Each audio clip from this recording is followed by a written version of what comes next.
Hello? Can you hear me? Don't exit this room, okay? This isn't a mistake. This room isn't a mistake.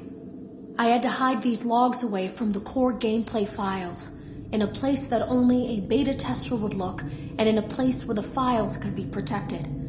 I just really hope that the next development team finds this before the game is released to the public. This game has some kind of malicious code in it that we haven't been able to fully contain or even understand for that matter. We're over budget and out of time. But that's not the reason that we're shutting down. Listen, I have to keep this short so the file size will be small enough to fly under the radar. There are more. They may not be in order. I saw it for the first time today. There was a character I couldn't make out who it was, standing at the end of the hall. I thought it was just bugged out, so I made a note of it and kept playing. But then it was looking in the window, and not like Chica or Bonnie would. It was like it was actually looking in the window, seeing what I was doing.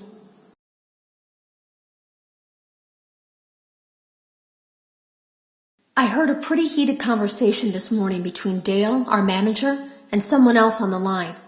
It really feels like this project is in trouble, in no small part because of the lawsuit, I'm sure. There has to be a lawsuit. There's no way there isn't. It happened in this building just a few doors down from me. I think it's made worse by the fact that Jeremy tried to tell us something was wrong. But as a dev team, we all just saw it as a challenge to find what the problem was and fix it. Who could have known that? I have to go.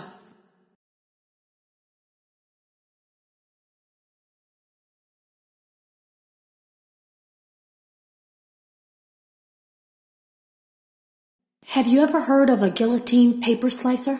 It sounds made up, but it's an actual piece of office equipment. I didn't even know we had one in the supply room. I guess they're more common at businesses that do a lot of graphic design work. I remember seeing one when I was still in school, and even then, I knew how dangerous it looked. I was always afraid of losing a finger. That seems so silly now. Jeremy used to do design work. I guess that's how he knew it was there. The drawers have been emptied out. Someone was here. I don't think it was spring cleaning either. No, there was plastic on the floor. Someone was definitely here during the night. It had to have been the client. I mean, they sent us that stuff in the first place with no explanation, told us to scan it, said it would expedite the process so we wouldn't need to program any pathfinding ourselves. It was a budget thing, I guess. It was just junk. Circuit boards and things like that. Looked pretty old. Somehow, though, there was usable code on some of it. It seemed to take hold by itself. Things started changing. But then, he started appearing. At least that's what Jeremy said.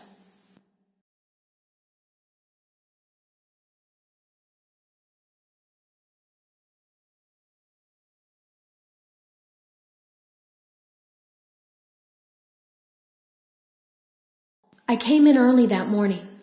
No one else was there. At least that's what I thought. The supply room was lit. I didn't even notice Jeremy standing in the testing room as I walked past. The supply room was so bright, glowing from all the way down the hall. Jeremy complained of nightmares when he came in this morning. He wasn't talking about it like someone telling a friend about his dreams, though. He was pale. Looked like he hadn't eaten in days. He spent an hour talking in Dale's office, but it didn't look like he was given much sympathy.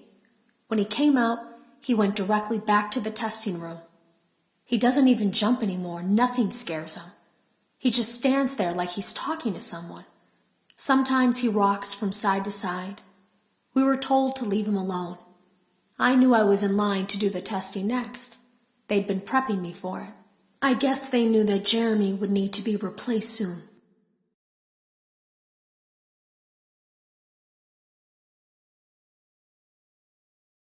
You can always tell when a company is getting ready to fire someone. They start giving out written warnings for silly things, making sure to build a paper trail and make a case for a firing. Things that normally no one would care about suddenly become grave offenses, all worthy of being written and documented. I guess it works two ways, because it also encourages a person to quit rather than be scrutinized so heavily. I think Jeremy was too far gone to consider that option, though. The thing about it is that I don't think they were going to fire him because of anything he was doing wrong. They just knew he'd seen something. They needed to discredit him.